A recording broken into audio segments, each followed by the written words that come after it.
Hey Fox, hello and welcome to this YouTube channel. In this video, I'm gonna teach you how to fix this file does not have an app associated with it for performing this action here in your Windows or computer. So without any further ado, let's get started. The very first step is here at the keyboard, press Windows and R key together so that you would be able to open the small window called Run. Here, please type for regedit. Again, that is regedit, and then click on OK to proceed. So the moment you've the click on it, your user account control will ask you to say yes. Just go with yes so that you would be able to open this new window called Registry Editor. Where here you need to directly proceed to the left side of your screen. You can see there different file folders. Go with hkey underscore classes underscore root, which is placed at the very first of it.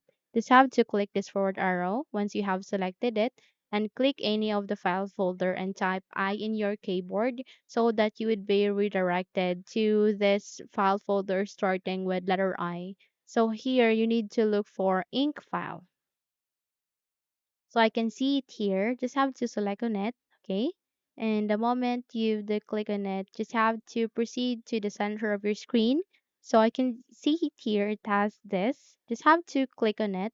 Look for is shortcut underscore old. Just have to click on it. Do a right click and go with delete.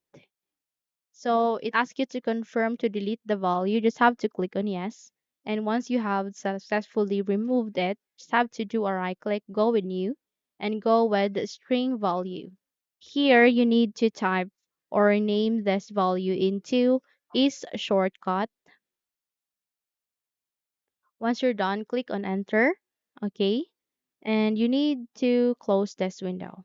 So the moment you have closed it, just have to click the start icon and then you need to restart your computer by clicking this power icon here. Just have to restart your computer and once you have restarted it, check if your problem has been fixed. Okay? So that's it. If you think this video helps, then don't forget to subscribe, hit the like button, as well as the bell icon to be updated for more tutorials like this. Thank you for watching this video and take care, everyone.